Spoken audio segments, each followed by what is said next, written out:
اعوذ باللہ من الشیطان الرجیم، بسم اللہ الرحمن الرحیم۔ السلام علیکم ورحمۃ اللہ وبرکاتہ۔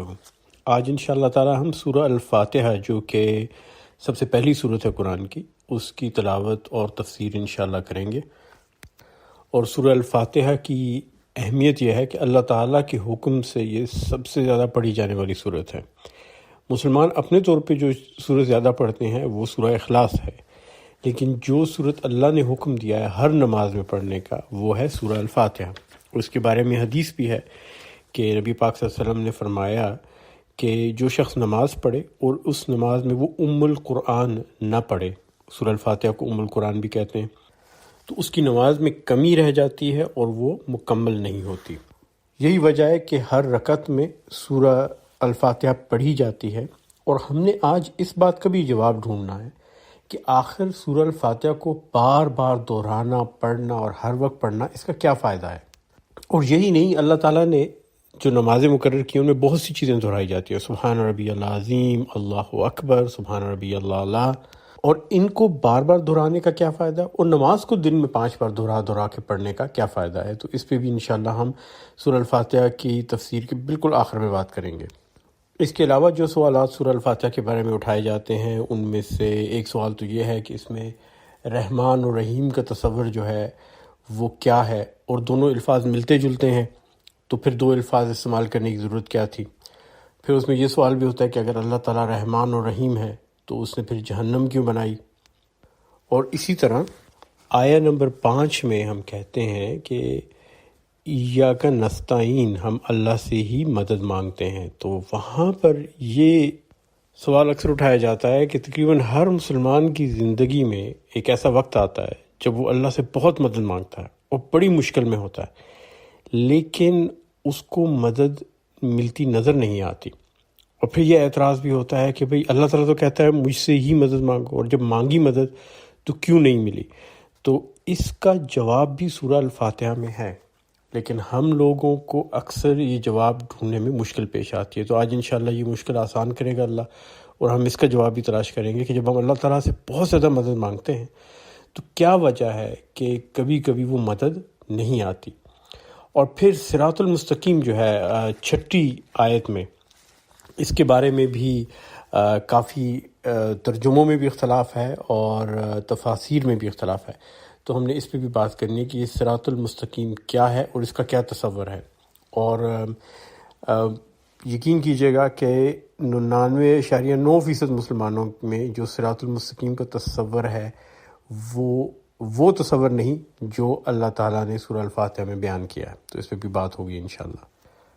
لیکن اس سے پہلے یہ جاننا ہے کہ الفاتحہ کو الفاتحہ کیوں کہتے ہیں۔ الفاتحہ کا مطلب ہے افتتاح کرنے والی، دیباچہ جیسے ہوتا ہے کسی کتاب کا، آغاز کلام، اور یہ وہ صورت ہے جو مکمل نازل ہوئی سب سے پہلے۔ تو سورہ الفاتحہ کے نازل ہونے سے پہلے آیات نازل ہوئی تھیں، سورہ العلق کی، سورہ المزمل کی، سورہ المدثر کی، لیکن پوری صورت کوئی نازل نہیں ہوئی تھی۔ تو قرآن مجید کی وہ صورت جو پوری کی پوری نازل ہوئی سب سے پہلے وہ سورہ الفاتحہ ہے۔ تو آغاز کرتے ہیں جی، بسم اللہ الرحمن الرحیم، اللہ کے نام سے جو رحمان اور رحیم ہے۔ اور یہیں سے مسلمانوں میں اختلاف شروع ہو جاتا ہے۔ کچھ علماء کا یہ خیال ہے کہ بسم اللہ الرحمن الرحیم سورہ الفاتحہ کا حصہ ہے، اور کچھ علماء کا یہ خیال ہے کہ یہ سورہ الفاتحہ کا حصہ نہیں ہے اور یہ اضافی آیت ہے۔ اور اس بارے میں دونوں طرف سے دلیلیں دی جاتی ہیں اور بڑی مضبوط دلائل دیے جاتے ہیں، اور میری اس بارے میں ایک تیسری رائے ہے۔ تو 2 آراء تو یہ ہے نا، کچھ کہتے ہیں کہ یہ قرآن مجید میں سورہ الفاتحہ کا حصہ ہے، یہ ہوگی پہلی رائے۔ دوسری رائے یہ ہے کہ یہ سورہ الفاتحہ سے ہٹ کے ہے، اور تیسری رائے میری یہ ہے کہ اس بات کا میں آپ کو یقین دلاتا ہوں کہ نہ تو قبر میں اور نہ قیامت کے دن اللہ تعالیٰ ہم سے یہ پوچھے گا کہ بسم اللہ الرحمن الرحیم سورہ الفاتحہ کا حصہ ہے یا نہیں ہے۔ اس کو پڑھ لیجئے تو اچھا ہے، نہ پڑھیں تو کوئی حرج نہیں، اکثر لوگ پڑھتے ہیں، تقریباً سارے ہی پڑھتے ہیں، قرآن شروع کرتے ہوئے ہر کوئی پڑھتا ہے، تو کوئی فرق نہیں پڑتا چاہے اس کا حصہ ہے یا نہیں۔ یہ ایک فلسفیانہ بحث ہے، اور اس میں الجھ کے مسلمانوں کے اندر صرف اور صرف اختلاف اور فرقہ بازی پیدا ہوتی ہے، اس کے علاوہ کوئی فائدہ نہیں۔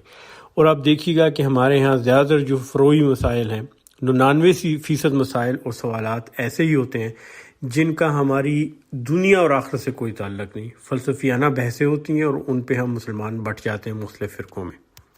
تو جس چیز کا قیامت کے دن مجھ سے اور آپ سے سوال نہیں ہونا، اور نہ اللہ تعالیٰ نے ہماری رائے لینی ہے بسم اللہ الرحمن الرحیم کو سورہ الفاتحہ میں شامل کرنے کے بارے میں یا نکالنے کے بارے میں، تو اس کے بارے میں پریشان ہونے کی کوئی ضرورت نہیں۔ لیکن انشاءاللہ ہم تفسیر کی ابتدا بسم اللہ الرحمن الرحیم سے ہی کریں گے۔ تو یہاں پر چیزیں آ جاتی ہیں جی 4۔ ایک تو اسم ہے، اور پھر ہے اللہ، اور پھر ہے رحمان، اور پھر رحیم۔ تو لفظ اسم جو ہے یہ عربی کے لفظ وسمہ سے نکلا ہے۔ وسمہ کا مطلب ہوتا ہے نشان، ایسا نشان جو کسی ایک چیز کو دوسری چیز سے ممتاز کرے، اس سے الگ کرے۔ اس سے ملتے جلتے الفاظ میں وسامہ اور وسیم آتا ہے، جس کا مطلب ہوتا ہے خوبصورتی۔ تو اسم سے مراد وہ خوبصورت نشان ہے جو ایک چیز کو دوسری چیز سے منفرد کرے، اور یہ نام کے معنوں میں اسی لیے استعمال ہوتا ہے کیونکہ نام سے انفرادیت بنتی ہے۔ آپ کے سامنے بہت سے انسان کھڑے ہیں، اور ان میں اگر آپ نام دے دیں انہیں مختلف، تو آپ کو ایک انسان کو دوسرے انسان سے بتانے میں آسانی ہوتی ہے۔ اگلا لفظ ہے اللہ، اور ہم نے لفظ اللہ کے بارے میں سورہ اخلاص کی تفسیر میں بھی بات کی تھی۔ اس کے بارے میں مسلمان علماء جو ہیں ان کے اندر 2 رائے ہیں، اور غیر مسلم علماء میں 1 رائے ہے۔ تو مسلمان علماء یہ کہتے ہیں کہ لفظ اللہ جو ہے یہ لفظ الہ سے نکلا ہے، یہ آدھے علماء کی رائے ہے، اور ان کا یہ کہنا ہے جی کہ الہ سے مراد ہے معبود، اور الہ وہ معبود جو ہے وہ اللہ بن گیا۔ اور تمام غیر مسلم اس پہ متفق ہیں، جتنے بھی آپ کو غیر مسلم ملیں گے اسکالرز، علماء جو قرآن کے اوپر تحقیق کرتے ہیں، وہ اس پہ متفق ہیں۔ اس کی وجہ یہ ہے کہ لفظ الہ عبرانی زبان میں پایا جاتا ہے، تورات زبور میں ہے، اور ان سب کی یہ شدید خواہش ہوتی ہے یہ بتانے کی کہ خدا کے بارے میں جو پہلا لفظ استعمال ہوا ہے انسانوں کے ہاں وہ الہ ہے، اور باقی سارے لفظ اس سے نکلے ہیں۔ لیکن ہمیں یہ معلوم ہے کہ اللہ کا لفظ آدم علیہ السلام کے زمانے سے اللہ کے لیے استعمال ہو رہا تھا، اور عربی میں یہ لفظ منفرد موجود ہے۔ جو عربی زبان کے قواعد و ضوابط کو سمجھتے ہیں انہوں نے تحقیق کر کے ثابت کیا ہے کہ لفظ اللہ الہ سے نہیں نکلا۔ وجہ یہ ہے کہ عربی زبان میں جب آپ کسی بھی لفظ کو دوسرے لفظ سے اخذ کرتے ہیں تو اس کو مشتق کہتے ہیں، اور اس میں الف لام کا اضافہ کرتے ہیں، تو جب اس لفظ کو، اس نام کو پکارا جائے اور اس کے ساتھ یا لگایا جائے تو پھر الف لام کا اضافہ نہیں ہوتا۔ میں آپ کو مثال دے کے واضح کرتا ہوں۔ لفظ ہے رحمان، آپ اس کے ساتھ الف لام لگاتے ہیں تو بن جاتا ہے الرحمن، لیکن جب آپ رحمان کو بلانا چاہتے ہیں تو آپ کہتے ہیں یا رحمان، یا الرحمن نہیں کہتے۔ تو اس لحاظ سے اگر اللہ کا لفظ الہ سے نکلا ہے اور الہ ہے، تو جب آپ اللہ تعالیٰ کو یا اللہ کہہ کے بلائیں گے تو پھر آپ یا اللہ نہیں کہیں گے، آپ یا الہ کہیں گے۔ لیکن ہمیں معلوم ہے کہ عربی زبان میں اللہ تعالیٰ کو بلانے کے لیے یا اللہ کا لفظ استعمال کیا جاتا ہے۔ دوسری بات، ابھی ہم نے جیسے رحمان کی مثال دی، تو دیکھیے رحمان کے ساتھ جب آپ لگاتے ہیں تو آپ اس کو بولتے ہوئے الرحمن نہیں کہتے، آپ الرحمن کہتے ہیں۔ بیچ میں جو لام ہے وہ ساکت ہو جاتا ہے، اس کو آپ ادا نہیں کرتے۔ اسی طرح رحیم میں آپ جب لگا کے لکھتے ہیں الرحیم، تو اس کو بولتے ہوئے آپ الرحیم کہتے ہیں۔ تو اگر اللہ الہ سے نکلا ہوتا اور الہ سے اللہ بنا ہوتا تو پھر آپ اللہ کہتے، اللہ نہ کہتے، لیکن اس کے اوپر شد ہے، اور اللہ جو کہتے ہیں تو اس سے یہ بات ثابت ہوتی ہے کہ یہ لفظ اپنے طور پہ ایک جامد لفظ ہے اور یہ دوسرے لفظ سے نہیں نکلا، یعنی یہ مشتق نہیں ہے۔ اب دونوں کو ملا کے دیکھیں، ہم نے اسم کی بات کی اور اللہ کی بات کی۔ تو جب ہم بسم اللہ کہتے ہیں تو یہاں بے کے اضافے سے آپ اللہ کو مدد کے لیے بلا رہے ہیں۔ یہ اس وقت کہا جائے گا بسم اللہ جب آپ کسی سے مدد کی درخواست کرتے ہیں۔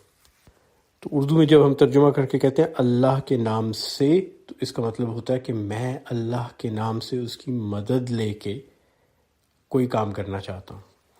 اور اگلے الفاظ جو آتے ہیں وہ ہے رحمان اور رحیم، اور دونوں بظاہر ملتے جلتے ہیں لیکن دونوں میں بڑا فرق ہے۔ پہلی چیز یہ دیکھتے ہیں کہ ان میں کیا چیز مشترک ہے۔ تو دونوں الفاظ رحمان اور رحیم رحمہ سے نکلے ہیں، اور رحمہ سے مطلب ہے ماں کا رحم یا بچے دانی، اور جب یہ لفظ استعمال کیا گیا اللہ تعالیٰ کی ذات کے لیے تو اس پہ سخت قسم کے شدید اعتراضات لوگوں نے کیے، کیونکہ اللہ تعالیٰ کا تصور تقریباً ہر مذہب میں ہے، ہر مذہب میں ایک سب سے بڑے اعلیٰ ترین خدا کا تصور ہے۔ وہ مذاہب بھی جن میں چھوٹے چھوٹے دیوی دیوتا ہیں ان میں بھی ایک بہت بڑے خدا کا تصور ضرور ہے، اور کہیں بھی کسی بھی مذہب میں مادر رحم یا بچے دانی کے لیے جو لفظ استعمال ہوتا ہے اس کو اللہ کی شان بیان کرنے کے لیے استعمال نہیں کیا گیا، اور یہ چیز صرف اور صرف اسلام میں پائی جاتی ہے۔ اور اس میں ایک راز ہے، ایک وجہ ہے اللہ نے ایسا کیوں کہا۔ آپ سوچئے کہ ایک بچہ جو ماں کے پیٹ میں ہوتا ہے اس کو ماں سے خوراک بھی مل رہی ہے، تحفظ بھی مل رہا ہے، اس کی بڑھوتی بھی ہو رہی ہے، وہ بڑا بھی ہو رہا ہے، اس کو وہاں پر ہر قسم کی آسائش بھی ہے، اور ماں اس کے لیے سب کچھ کر رہی ہے، کھانا پینا ہوا پانی سب کچھ اس کو میسر کیے جا رہی ہے، اپنے جسم سے بھی نکال کے دے رہی ہے۔ لیکن اس بچے کو اس بات کا علم نہیں، اس کو یہ بھی نہیں پتا کہ ماں ہے، اس نے ماں کو دیکھا نہیں کیونکہ وہ دیکھ ہی نہیں سکتا، اس کے پاس ابھی وہ صلاحیت ہی نہیں ہے دیکھنے کی، اور وہ ماں کے پیٹ کے اندر ہے، اور اس کو یہ بھی نہیں پتا کہ اس کا اتنا خیال رکھنے والی کوئی ذات ہے، لیکن ماں اس کے خیال رکھنے میں کوئی کمی نہیں کرتی۔ تو اس لیے اللہ تعالیٰ نے اس لفظ کو جو عورت کے رحم کے لیے، رحم مادر بچے دانی کے لیے استعمال ہوتا ہے، اپنی رحمت بیان کرنے کے لیے بتایا، اور اس کے ساتھ الرحمن اور الرحیم لگا دیا، یعنی کہ تمہاری سوچ سے بھی زیادہ رحمت۔ ایک تو ماں کی رحمت ہوتی ہے، اسی طرح اللہ کی رحمت انسان کے لیے۔ انسان اللہ تعالیٰ کو دیکھ نہیں سکتا، اس کو محسوس نہیں کر سکتا، اسے پتہ نہیں ہوتا کہ اللہ ہے یا نہیں ہے، لیکن اللہ تعالیٰ اس انسان کے لیے خوراک بھی مہیا کرتا ہے، پانی بھی دیتا ہے، ہوا بھی دیتا ہے، اس کی نشو و نما بھی کرتا ہے، اس کی حفاظت بھی کرتا ہے، اور اس سے بڑھ کر کوئی اور بہتر لفظ ہے نہیں جو اللہ کی اس محبت اور اس رحمت کو بیان کر سکے۔ لیکن فرق یہ ہے کہ اللہ کی محبت اور رحمت ماں کی محبت اور رحمت سے بے انتہا زیادہ ہے، 70 گنا سے بھی زیادہ، ایک حدیث میں آتا ہے۔ اور دوسری وجہ یہاں یہ ہے کہ اللہ تعالیٰ اپنے دین میں عورت کو بہت بلند مقام دیتا ہے، اور یہ کوئی پہلی اور آخری جگہ نہیں ہے قرآن میں جہاں پہ اللہ تعالیٰ نے عورت کو ایک بہت بلند مقام دیا۔ سورہ نساء میں جو کہ 34 صورت ہے، پہلی آیت کے درمیان میں اگر آپ جائیں تو وہاں آتا ہے وَاتَّقُوا اللَّهَ الَّذِي تَسَاءَلُونَ بِهِ وَالْأَرْحَامَ۔ تو جہاں پر اللہ تعالیٰ یہ فرماتا ہے کہ اللہ سے ڈرو، اس کا تقوی کرو، وہیں پہ ارحام کا ذکر ہے۔ اور اگر یہاں پر ایک رحم کا ذکر ہوتا ہے، ایک رحم مادر کا ذکر ہوتا تو ہم یہ سمجھتے کہ ماں کی طرف کہا اشارہ کیا گیا ہے، لیکن جب ارحام کا ذکر آتا ہے تو اس کا مطلب ہے تمام عورتیں، سب عورتوں کا اس میں ذکر آتا ہے، اور یہ پیغام صرف مردوں کے لیے نہیں ہے، یہ مردوں عورتوں دونوں کے لیے ہے۔ تو حقوق نسواں، عورتوں کے حقوق کے بارے میں سب سے پہلے اور سب سے بلند آواز جو بلند کی ہے وہ اسلام نے کی ہے، کہ اللہ تعالیٰ نے اپنے تقوی کے ساتھ، اپنے حقوق کے ساتھ عورتوں کے حقوق کو وابستہ کیا۔ اب اس تناظر میں دیکھیے کہ رحمان اور رحیم کی کیا اہمیت ہے۔ اب اگلا سوال یہ پیدا ہوتا ہے کہ دو الفاظ استعمال کرنے کی ضرورت کیا تھی؟ تو دونوں الفاظ سننے میں تو ایک جیسے لگتے ہیں، رحمان اور رحیم، اور یہ سب نکلے بھی رحم سے ہیں، لیکن ان میں بہت فرق ہے۔ رحمان سے مراد ہے فوری طور پر رحم کرنے والا، اور رحیم سے مراد ہے جو ہمیشہ رحم کرتا رہے ہر آنے والے وقت میں۔ انسان کی فطرت ہے کہ انسان جلد باز ہے، اس کو فوری رحم چاہیے ابھی اسی وقت، اور انسان کی ضرورت یہ ہے کہ اس کو ہمیشہ کے لیے اللہ کا رحم ملتا رہے۔ تو ان دو الفاظ کے استعمال سے اللہ تعالیٰ نے انسانی فطرت اور ضرورت دونوں کے تقاضوں کو پورا کر دیا۔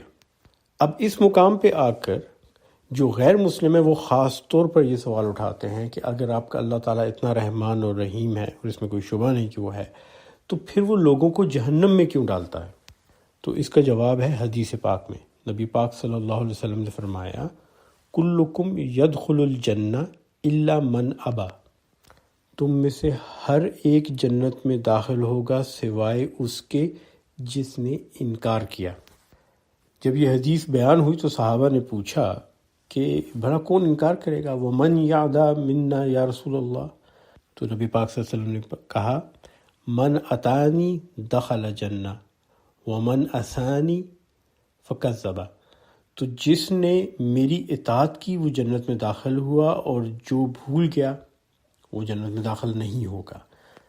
تو یہاں یہ واضح ہوتا ہے کہ جنت میں جانے کی تو اللہ تعالیٰ نے ہر ایک کے لیے گنجائش رکھی ہے، بلکہ ایک اور حدیث میں آتا ہے کہ جنت کے اعلیٰ ترین مقامات میں جو سب سے اعلیٰ مقام ہے، وہاں ہر انسان کے لیے، آدم علیہ السلام سے لے کر آخری انسان تک کے لیے محل ہے۔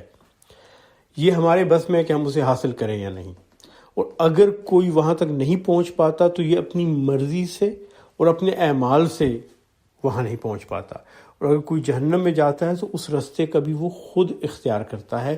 اللہ تعالیٰ کبھی کسی کو زبردستی جہنم میں نہیں بھیجتا۔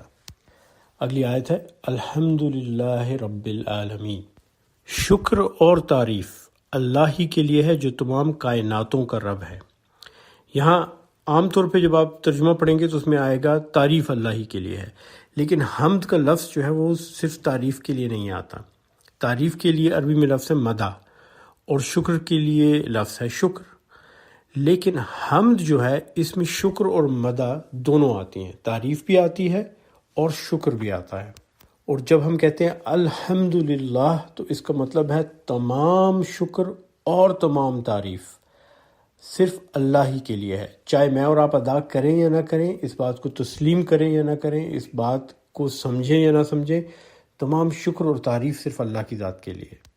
اور وہ اللہ کون ہے؟ وہ رب العالمین ہے۔ اب رب سے کیا مراد ہے؟ لفظ رب میں 6 خصوصیات ہیں۔ ایک تو یہ کہ رب کے پاس ہر چیز کی طاقت اور ملکیت ہے، ہر چیز کا وہ مالک بھی ہے اور اس کے پاس اس کی طاقت بھی ہے۔ پھر وہ مربی ہے، اسے پالنے والا ہے۔ پھر وہ القیم ہے، اسے قائم رکھنے والا ہے، اور اس کو عطا کرنے والا ہے، المنعم ہے، انعام دینے والا ہے۔ اور یہ سب کام وہ اس کے لیے ابتدا سے لے کر انتہا تک کرتا ہے۔ تو لفظ رب ایک عام معمولی لفظ نہیں ہے، اس میں وہ تمام خصوصیات آ جاتی ہیں۔ ابتدا سے لے کے انتہا تک پالنے والا، بنانے والا، قائم رکھنے والا، انعام دینے والا، جس میں یہ سب خصوصیات ہوں گی وہ رب ہوگا۔ اور پھر آخری لفظ پہ غور کیجئے، العالمین، تمام کائناتوں کا رب۔ تو یہ تصور دیکھیے کہ پہلی ہی 3 آیات میں قرآن کے شروع ہوتے ہی اللہ تعالیٰ نے بیان کر دیا کہ تمہاری دنیا صرف ایک نہیں ہے، میں نے بہت سی دنیایں بلکہ کائناتیں بنائی ہیں، ان سب کائناتوں کا میں پالنے والا ہوں، ان کا رب ہوں، ان کا مالک ہوں۔ اور اس زمانے میں صرف تصور یہ تھا کہ یہ پوری کائنات، یہ دنیا ہی ہے، زمین، کرۂ ارض جو ہے یہ پوری کائنات ہے، اور اس کے آسمان میں سورج، چاند، ستارے جو ہیں وہ تو صرف اسی دنیا کے لیے لگائے گئے ہیں۔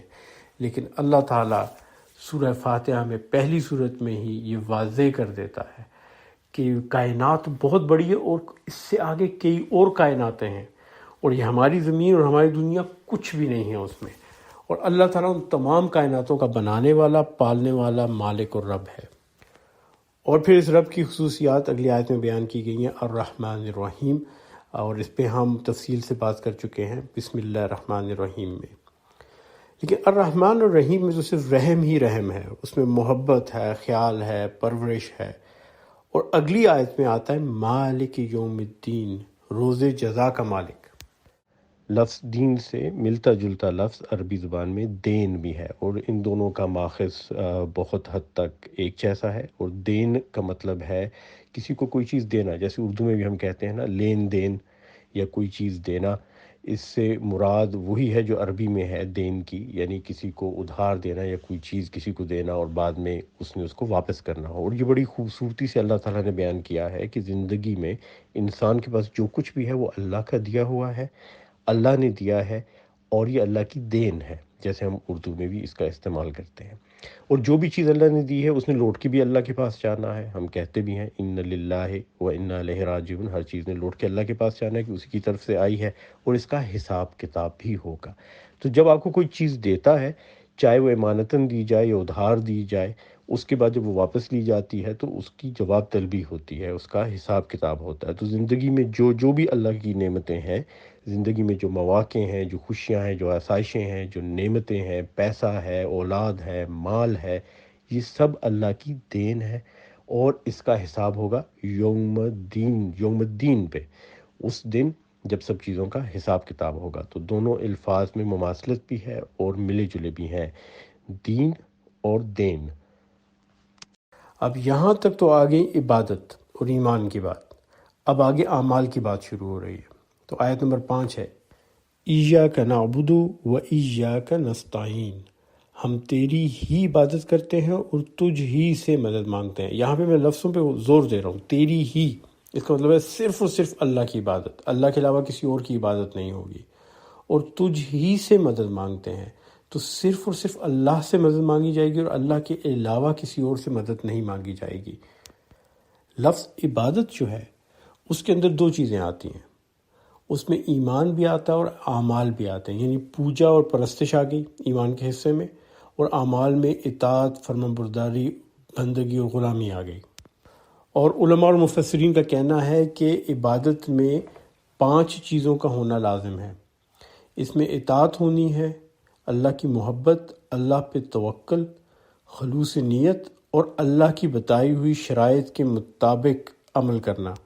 تو اس چیز کو یاد رکھیے گا کہ عبادت یا عبودیہ جو ہے اس کے اندر 2 چیزیں ہیں، ایمان، پوجا پرستش، اور اعمال، اطاعت اور فرما برداری۔ اور آپ دیکھیں گے کہ آگے چل کر کس طرح یہ چیزیں باقی آیات میں بیان ہو رہی ہیں۔ لیکن آیت کا دوسرا حصہ جو ہے وہ بہت اہم اور دلچسپ ہے، وَإِيَّاكَ نَسْتَعِينُ، اور ہم تجھ ہی سے مدد مانگتے ہیں۔ اور یہاں آتا ہے وہ سوال کہ کئی دفعہ ایسا ہوتا ہے کہ انسان اللہ سے مدد مانگتا ہے اور اس کو اللہ کی مدد آتی ہوئی دکھائی نہیں دیتی، اور اسی سوال کا جواب ہے ایاک نستعین میں۔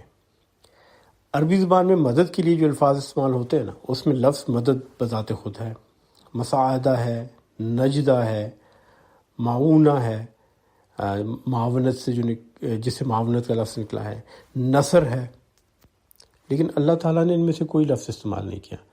اللہ نے لفظ استعمال کیا ہے نستعین، جو لفظ اون سے آیا ہے اور استعانہ سے آیا ہے۔ اب اس میں ایک بہت بڑا فرق ہے۔ استعانہ وہ مدد ہے جو اس شخص کو دی جاتی ہے جو خود کچھ کوشش کر رہا ہو۔ تو اگر آپ کسی کاوش میں لگے، کوئی کام کر رہے ہیں اور دوسرا آ کے آپ کی مدد کرتا ہے تو اس کو استعانہ کہتے ہیں۔ آپ نے کام شروع کیا لیکن وہ کام آپ کے بس سے باہر ہو گیا، یا اس کام میں آپ تھک گئے، یا اس کام کو آپ تکمیل تک نہ پہنچا سکے، تو اس میں جو آ کے آپ کی مدد کرے گا نا، اس کو استعانہ کہتے ہیں۔ تو اللہ تعالیٰ نے ایک اصول وضع کیا ہے کہ تم میری طرف 1 قدم آؤ، میں تمہاری طرف 10 قدم بڑھوں گا، لیکن پہلا قدم اٹھانا بہت ضروری ہے۔ اور ہم مشکل وقت میں جب تھک ہار جاتے ہیں تو ہمت چھوڑ کے بیٹھتے ہیں اور پھر اللہ سے استعانت مانگتے ہیں، اور اللہ تعالیٰ کا وعدہ یہ ہے کہ استعانت تب ملے گی جب تم خود بھی کوشش کرتے رہو گے۔ اگر انسان نے اپنی کوشش روک دی تو استعانت نہیں ملے گی۔ اور یقین کیجیے، آپ جب بھی اللہ سے مدد مانگتے ہیں، اللہ کی مدد حاضر ہوتی ہے، لیکن آپ اس مدد تک پہنچ نہیں رہے ہوتے، اور آپ یہ سوچ رہے ہوتے ہیں کہ یہ میرے بیٹھے بیٹھے سب کچھ ہو جائے گا۔ بیٹھے بیٹھے اللہ تعالیٰ کوئی کام نہیں کرے گا کہ یہ اللہ کے اصول کے خلاف ہے۔ اور یہی چیز سورہ الفاتحہ میں اللہ تعالیٰ ہمیں سمجھا رہا ہے۔ آیہ نمبر 6 ہے جی، اہدنا الصراط المستقیم، ہمیں سیدھا رستہ دکھا۔ اور یہ ہے وہ مقام جہاں پر صراط المستقیم کے بارے میں غلط فہمی پیدا ہوئی۔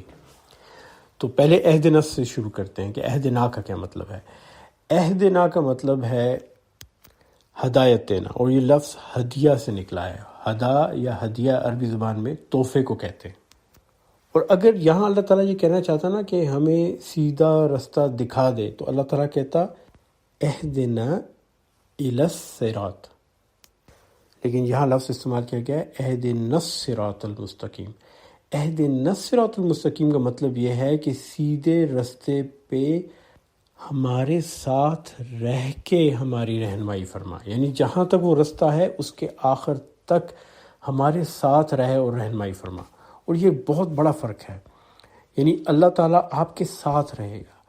آپ اگر سیدھے راستے پر ہوں گے تو وہ آپ کے ساتھ رہے گا، اور آپ اس سے مدد ایک وقت میں نہیں، سارے وقت کی، ہمیشہ کی، پوری منزل تک کی مدد مانگ رہے ہیں، سارے سفر کی مدد مانگ رہے ہیں. لیکن یہاں دلچسپ چیز ہے صراط المستقیم. اب یہاں میں آپ سے عرض کروں گا کہ آپ سوچئے، ذہن میں تصور کیجئے کہ سیدھا راستہ آپ کے ذہن میں کیسا ہے. اور میں نے بھی اس کا تصور کیا، اور بہت دہائیوں تک اپنی زندگی میں اس کا ایک تصور بنا کے بیٹھا تھا. اور میرے جو چشم تصور نے دیکھا کہ سیدھا راستہ جو ہے وہ ایک بڑا سیدھا سا روڈ ہے، ہائی وے ہے، موٹر وے ٹائپ کا، بالکل سیدھا راستہ ہے، سیدھا چلا جا رہا ہے تا حد نظر افق تک.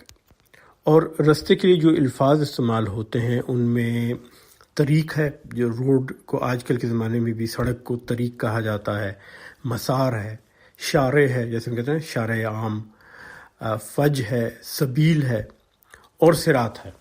اور صراط سے مراد ہے ایک بہت کشادہ راستہ، کھلا راستہ جو بالکل سیدھا ہو اور بہت لمبا ہو. تو کشادہ کی جو سمجھ آتی ہے، جب بہت کھلا راستہ ہوگا تو وہاں پہ کیا ہوگا کہ بہت سے لوگ ایک ساتھ چل سکیں گے. اور اسی لیے جو لفظ استعمال ہوا ہے وہ ہے عہدنا، ہمیں. یہ نہیں کہا گیا کہ مجھے، بلکہ جمع کا صیغہ استعمال ہوا ہے، عہدنا الصراط المستقیم، ہمیں سیدھا راستہ دکھا. تو یہ تو سمجھ آ گئی کہ آپ جب صراط مستقیم پہ چلیں گے تو آپ اکیلے نہیں ہوں گے. ایک تو اللہ آپ کے ساتھ ہوگا آخر تک، اور بہت سے اور لوگ ہوں گے، بہت سے ایمان والے ہوں گے. اور آپ نے اکیلے چلنا بھی نہیں ہے، آپ نے سب کو ساتھ لے کے چلنا ہے. وہ سب جو آپ کے پاس ہیں، آپ کے خاندان والے، آپ کے والدین، اولاد، دوست، احباب، ان سب کو ساتھ لے کے چلنا ہے. اسی لیے آپ دعا بھی کریں کہ ہمیں سیدھا راستہ دکھا. تو 3 چیزیں صراط میں آ گئیں. بہت لمبا راستہ ہے، اس پہ وقت لگے گا. یہ بہت کشادہ راستہ ہے، کھلا راستہ ہے، اس پہ بہت سے لوگ ساتھ چلیں گے. اور یہ سیدھا راستہ ہے. لیکن سوال یہ پیدا ہوتا ہے، اگر صراط سیدھا راستہ ہے تو مستقیم کیا ہے؟ تو مستقیم نکلا ہے لفظ استقامہ اور قیام سے. ہم کہتے ہیں نا نماز میں قیام کے لیے کھڑے ہو جاتے ہیں، نماز قائم کرو، سیدھے کھڑے ہو جاؤ. مستقیم کا مطلب ہے بالکل سیدھا، اوپر کی طرف، آسمان کی طرف. اب غور کیجئے، صراط المستقیم ایک سیدھا راستہ ہے جو بالکل سیدھا افق کی طرف نہیں جا رہا، پلین نہیں جا رہا، زمین کے ساتھ نہیں جا رہا، یہ اوپر کی طرف جا رہا ہے. یہ ٹیک آف کر رہا ہے، جس طرح ایک پہاڑ کے اوپر کوئی راستہ جاتا ہے. تو اللہ تعالیٰ یہ بتانا چاہ رہا ہے کہ جو صراط المستقیم ہے وہ آسان راستہ نہیں، وہ اس قسم کی سڑک اور شاہراہ اور موٹر وے نہیں ہے جہاں آپ گاڑی نیوٹرل کر کے چھوڑ دیں. آپ جب چڑھائی پہ چڑھتے ہیں تو آپ کو بہت محنت کرنی پڑتی ہے. تو صراط المستقیم آسان نہیں ہوگا، اس میں لگاتار ہر وقت محنت کرنی پڑے گی. اور پھر اس میں ایک اور خوبصورتی دیکھیں کہ آپ جیسے جیسے اوپر جائیں گے تو آپ اللہ کے قریب ہوں گے، اور جیسے جیسے اوپر جائیں گے تو آپ کو دنیا کا زیادہ نظارہ نظر آئے گا، آپ کو زیادہ حالات پتہ چلتے ہیں دنیا کے. جب آپ ایک پہاڑ کے بالکل نیچے کھڑے ہوں تو آپ کو صرف اپنے ارد گرد کی جگہ نظر آتی ہے، لیکن آپ پہاڑ کے اوپر چلے جائیں تو آپ کو بہت دور دور تک کے علاقے نظر آتے ہیں. اب یہاں ایک بات سوچئے، ایک بہت اونچا پہاڑ ہے اور اس کے اوپر ایک صراط المستقیم ہے، سیدھا اوپر جانے والا چڑھائی والا راستہ ہے، اور آپ اس پہ چل رہے ہیں. سوچئے کہ یہ پہاڑ کوہ ہمالیہ ہے، یہ K2 کا پہاڑ ہے. تو آپ جتنا اوپر چلتے جائیں گے آپ اپنی منزل کے قریب ہوتے جائیں گے، لیکن اس میں 2 چیزیں ہوں گی. نمبر 1، جتنا آپ منزل کے قریب ہیں اتنا ہی خطرہ ہے کہ اگر آپ کا پاؤں پھسل گیا تو آپ اپنی منزل سے بہت دور چلے جائیں گے، اور اگر پاؤں پھسلا تو آپ بہت بری طرح گریں گے.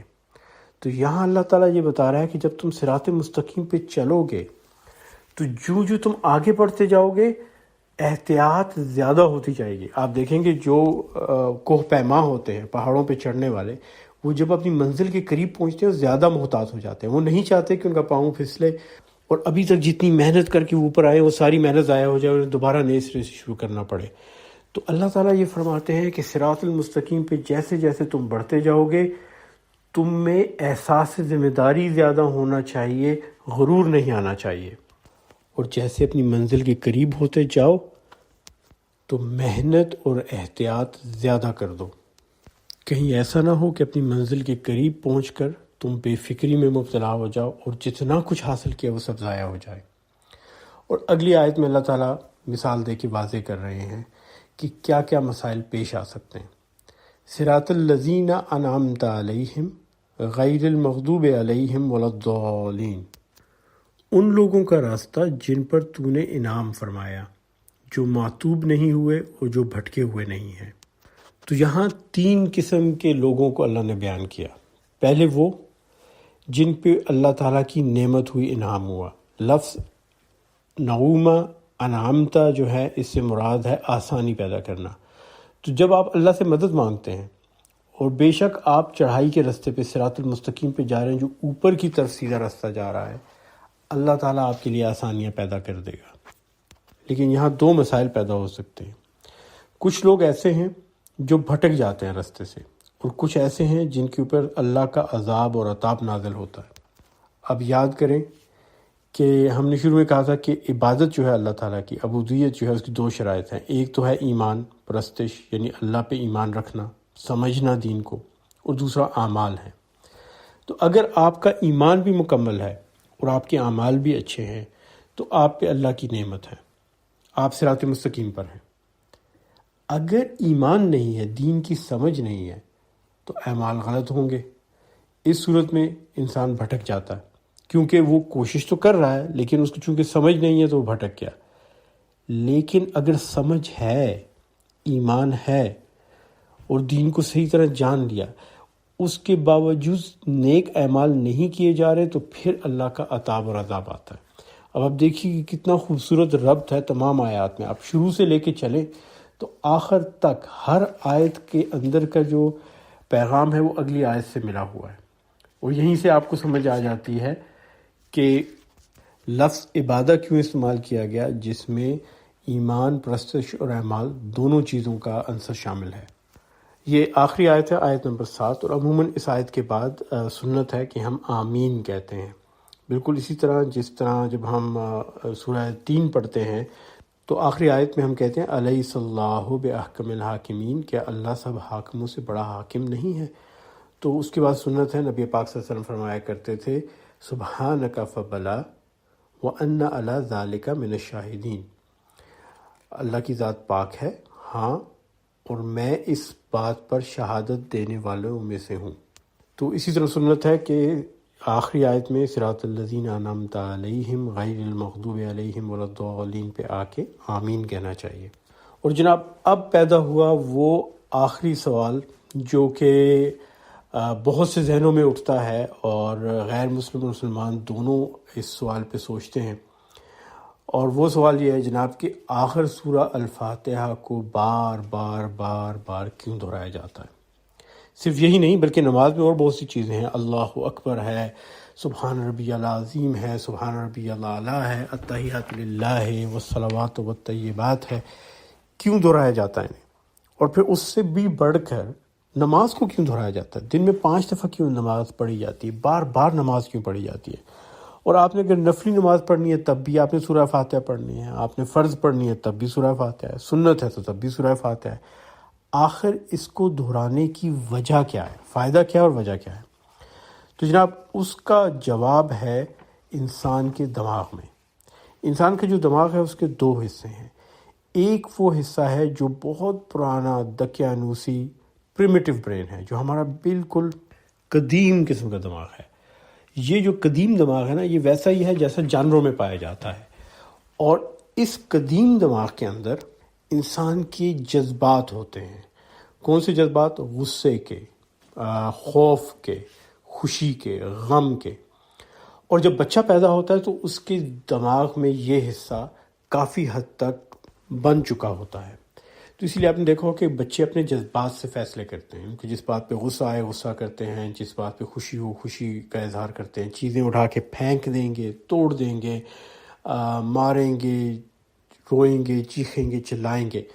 تو یہ وہ اپنے قدیم دماغ سے استعمال کر کے فیصلے کر رہے ہوتے ہیں، اور یہ وہی دماغ ہے جو جانوروں میں ہوتا ہے۔ جانوروں میں بھی آپ نے دیکھا ہوگا اسی قسم کا رویہ پایا جاتا ہے۔ لیکن اس کے ساتھ اللہ تعالیٰ نے ہمیں ایک دوسرا دماغ دیا ہے جس کو کہتے ہیں نیو کارٹیکس۔ جس کو آپ نیا دماغ کہہ سکتے ہیں، یہ دماغ کا ایک بہت بڑا حصہ ہے، اور انسانوں کے اندر یہ دماغ کا حصہ باقی تمام جانوروں کی نسبت بہت بڑا ہے، بلکہ کچھ جانور تو ایسے ہیں جن میں یہ دماغ سرے سے پایا ہی نہیں جاتا۔ اور یہ ہے وہ دماغ جس میں ہماری عقل اور فہم، سوچ اور احساسات ہوتے ہیں، صرف جذبات نہیں، احساسات۔ یہ جو نیا دماغ ہے نیو کارٹیکس، یہ پیدا ہوتے وقت اتنا زیادہ مستحکم اور مضبوط نہیں ہوتا، اور نہ ہی اس کا نظام مربوط ہوتا ہے۔ اس کے اندر ابھی نئے کنیکشن بن رہے ہوتے ہیں، جو آپ کے اعصاب ہیں ان کے درمیان نئی نئی رابطے بن رہے ہوتے ہیں، نئی نئی شاہراہیں کھل رہی ہوتی ہیں۔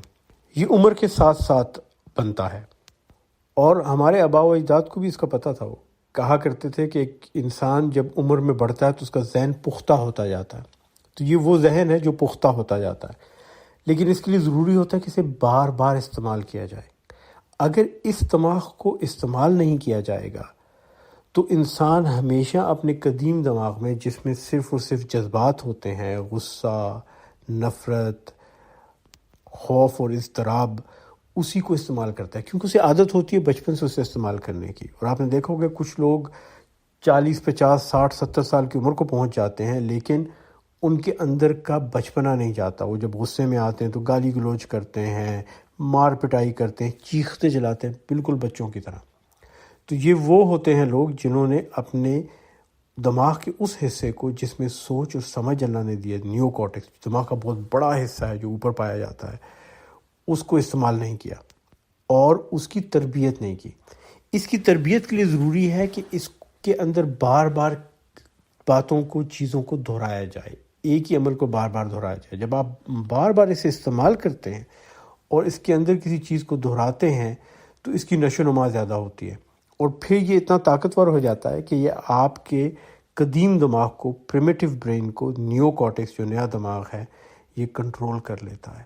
اور پھر جب آپ فیصلے کرنے لگتے ہیں تو آپ کے فیصلوں کا مرکز آپ کے دماغ کا اوپر والا حصہ ہوتا ہے، نہ کہ نچلا حصہ۔ اور یہ وہ وجہ ہے جس کے لیے اللہ تعالیٰ ہم سے بار بار چیزوں کو دہراتا ہے۔ 5 وقت کی نماز کو دہرانا، سورہ فاتحہ کو دہرانا، اللہ اکبر کہنا، سبحان ربی الاعلیٰ کہنا، سبحان ربی العظیم کہنا، اور بار بار دہراتے رہنا، اصل میں آپ کے دماغ کے اعلیٰ ترین حصوں کو تیار کر رہا ہوتا ہے۔ اور آپ دیکھیں گے جو شخص کافی عرصے تک نماز پڑھتا رہے اور باقاعدگی سے پڑھتا رہے، اس کی ذہن میں، اس کی سوچ میں اور اس کی طبیعت میں ایک ٹھہراؤ آ جاتا ہے۔ اور جو شخص مذہب سے دور رہتا ہے، اس کے اندر وہ لاؤبالی پن، وہ بچپنا اور وہ تھوڑی سی حیوانگی اور درندگی کا اثر رہتا ہے۔ تو یہ وجہ ہے کہ اللہ تعالیٰ نے ہمیں بار بار سورہ فاتحہ کو دہرانے کا کہا ہے، تاکہ ہم بار بار یاد کرائیں اپنے آپ کو کہ ایاک نعبد و ایاک نستعین کیا ہے، اہدنا الصراط المستقیم کیا ہے، صراط الذین انعمت علیہم سے کیا مراد ہے، اور مغضوب ہونے والے کون ہیں، ولا الضالین کون ہیں۔ اور اس چیز کو جب آپ بار بار دہرائیں گے تو آپ کے ذہن کے جو اعلیٰ حصے ہیں، جو اعلیٰ سطح کا ذہن ہے، اس کی تربیت ہوگی اور وہ مضبوط سے مضبوط تر ہوتا جائے گا۔